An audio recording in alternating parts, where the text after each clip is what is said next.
4절에서 7절의 말씀입니다.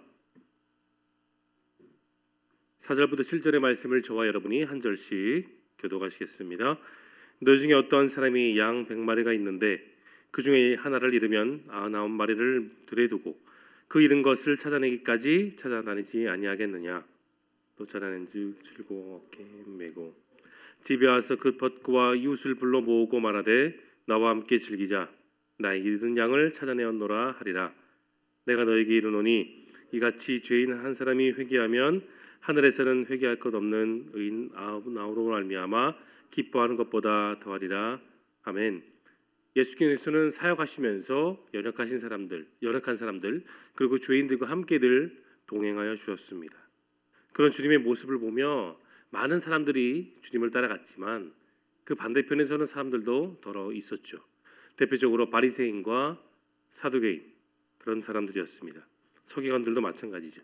세리와 죄인들과 함께하는 예수님을 비난하면서 그들은 내심 예수님을 부러워했습니다.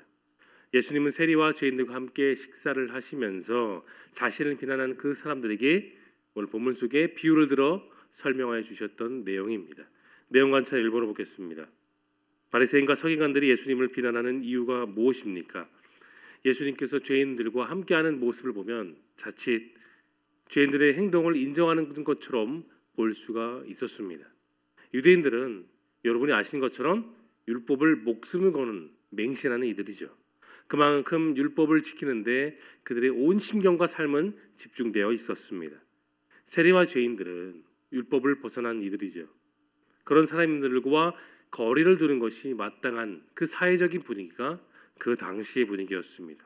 전형적인 분위기와 틀이었죠. 그러나 주님은 그 모든 분위기와 벽을 다 허물으셨습니다. 2번입니다. 예수님께서 죄인 한 사람이 회개할 때 어떤 일이 일어난다고 말씀하십니까? 잃어버린 사람을 찾는 것, 그것은 정말 큰 기쁨입니다.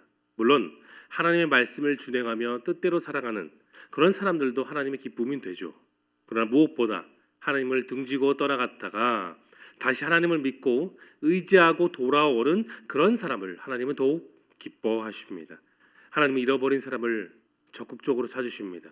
그들이 돌아올 때 오늘 본문에 나와 있는 것처럼 하나님을 사자를 뿐만 아니라 하나님과 하나님 나라의 큰 기쁨을 됨을 여러분 믿으시길 바랍니다. 3번 연구와 묵상입니다. 예수님의 부에 등장한 여인은 왜 드라크마 하나를 찾았다고 사람들을 불러서 나와 함께 즐기자고 말합니까?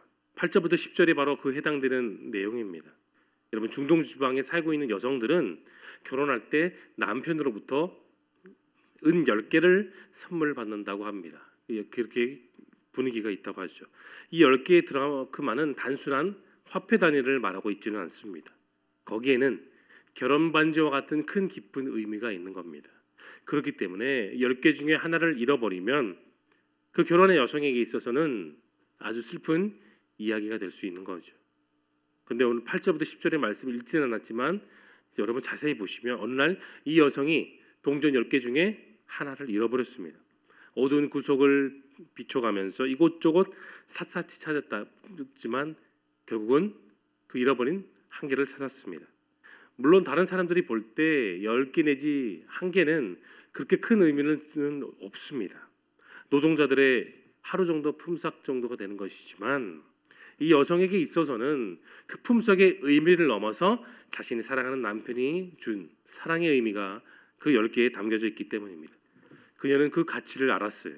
그리고 그 드라마크 속에 있는 남편의 사랑을 알고 있었기 때문에 그 잃어버린 동전을 찾았을 때 너무나도 기뻤습니다.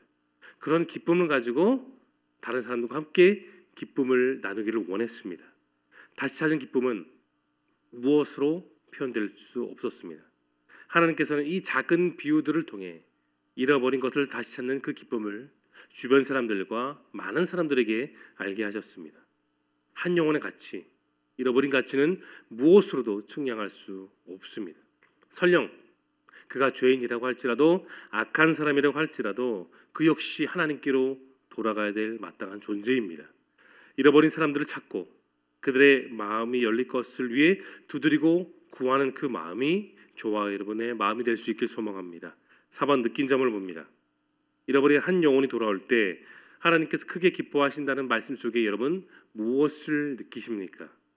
우리가 집에서 사용하는 그릇들이 있죠. 그런데 그 그릇들이 때로는 금이 가고 깨질 때가 있습니다. 우리 역시 마찬가지입니다. 하나님의 부르심을 받던 아브라함은 25년의 깨짐의 과정이 있었습니다. 야곱도 부서지고 또 깨졌죠. 모세는 어떻습니까? 외로운 광야에서 그의 편은 아무도 없었습니다. 그 40년 동안의 외로운 시절을 그는 부서졌습니다. 사도 바울의 인생도 마찬가지였습니다. 연약하고 또 부서지고 위험과 곤란과 죽음의 위기는 늘 그의 인생 가운데 동반자가 되었습니다. 사람은 인격도 신앙도 건강도 양심도 여러분 쉽게 깨어지는 그릇이죠. 그러나 하나님의 손에 있는 사람은 깨어진다 할지라도 끝나지 않습니다.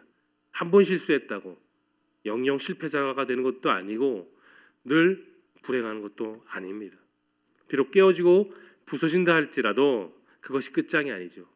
사람의 끝나는 그 시간, 그 절체절명의 시간은 바로 하나님의 시간이 시작되기 때문입니다.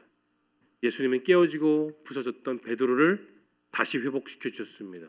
그 연약하고 나약한 예수님을 3번이나 부인했던 그 연약한 베드로를 다시 일으켜 세워 주셨습니다. 도덕성이 완전히 무너졌던 다윗을 예수님은 더욱더 겸손하게 일으켜 세워 주셨죠. 그래서 그를 다시 회복시켜 주셨습니다. 부서지고 깨어졌던 야곱은 그의 이름을 다 버리고 오명을 버리고 이스라엘이 되었습니다. 그의 한돛뼈는 부서졌지만 죽을 때까지 절름발이의 신세였지만 그는 더 이상 간교한 사람이 아닌 하나님과 싸워 승리했던 위대한 하나님의 종이 되었습니다. 하나님은 회복해 주시는 분입니다. 하나님께서 잃어버린 영혼이 돌아오도록 역사하십니다. 잃어버린 것들에 대한 회복을 이끌어 주신 주님과 함께 사는 그 삶을 통해 여러분의 삶에 놀라운 변화가 일어날 수 있길 소망합니다. 5번을 보겠습니다. 적용입니다. 내가 잃어버린 영혼에게 복음을 전해 하나님과 함께 기뻐했던 적은 언제입니까? 누구든지 성령의 역사로 진정한 복음을 체험한 사람들은 다 복음을 전하게 됩니다. 그러면 우리가 복음을 전할 수 없다면 복음이 없는 자이거나 진정한 복음을 체험하지 못해서일 겁니다. 그렇게 예수님을 반대했고 예수님을 핍박했으며 심지어 스데반을 죽였던 그 현장 속에 그의 옷을 잡았던 청년 바울도 다메섹 길 위에서 완전히 고꾸라지고 그는 변화되었습니다. 그는 주님을 증거하는 증거자가 되었고 전도자가 되었고 나중에는 그 복음을 위해서 로마에서 자신의 목숨을 바쳐 순교했습니다. 그는 자신의 삶을 이렇게 말하죠. 우리가 만일 미쳤어도 하나님을 위한 것이요 만일 정신이 온전하여도 너희를 위한 것이니 그리스도의 사랑이 우리를 강권하시는도다라고 그는 고백했습니다. 주님의 수제자인 베드로도 처음에는 빌라도 법정에서 주님을 3차례나 부익하는 정말 연약하였죠. 그러나 나중에는 십자가에 거꾸로 처형당하며 그것도 기쁨으로 그는 마지막에까지 감수했습니다. 이들은 베드로뿐만 아니라 우리 모두도 마찬가지입니다. 이 엄청난 복음의 원동력은 여러분 과연 어디서 나왔을까요? 이는 모두 복음에서 체험해 나오는 바로 하나님의 진정한 사랑을 몸소 삶에 경험했기 때문입니다. 그 복음을 전해야 됩니다. 나만 믿고 구원받으면 되는 것이 아니라 내 주변의 사람들, 내 소중한 태신자들에게도 끊임없이 지속적으로 우리는 복음을 전하며 내가 믿은, 내가 만난 예수님을 전하며 우리는 그렇게 하루하루를 살아가야 될 것입니다. 마지막 결단을 보겠습니다. 하나님께서 기뻐하실 영혼 구원 사역에 동참하기 위해 여러분 오늘 무엇을 결단하시겠습니까? 하나님의 기적을 체험하는 가장 손쉬운 방법은 무엇일까요? 하나님이 주신 말씀 뜻대로 그렇게 하나하나 지키며 살아가는 겁니다. 삶의 방향을 내 뜻이 아닌 하나님이 원하는 방향으로 설정하며 하나님이 일으키신 놀라운 그 일들 하나하나를 우리가 스스로 경험하며 살아가십시오. 내가 예수님을 잘 믿고 나의 가정, 나의 손주들, 나의 자녀들이 잘 사는 것도 중요합니다. 그가 못지않게 또 하나의 중요한 것, 우리에게 맡겨진 사명, 다른 사람들에게 복음을 전하는 것이죠. 믿는 자에게 가장 큰 것을 주셨던 은사는 바로 여기 있는 겁니다. 모든 은사는 결국 영혼 구원에 초점을 두어야 됩니다. 그래야 우리 개인과 우리 소그룹과 우리 믿음의 공동체가 전도의 동력원을 한 군데로 모을 수 있습니다. 하나님의 복음을 위해서 무엇을 투자하고 애쓰는 사람들에게 하나님은 능력도 주시고 물질도 주시고 사람을 때로는 붙여 주십니다.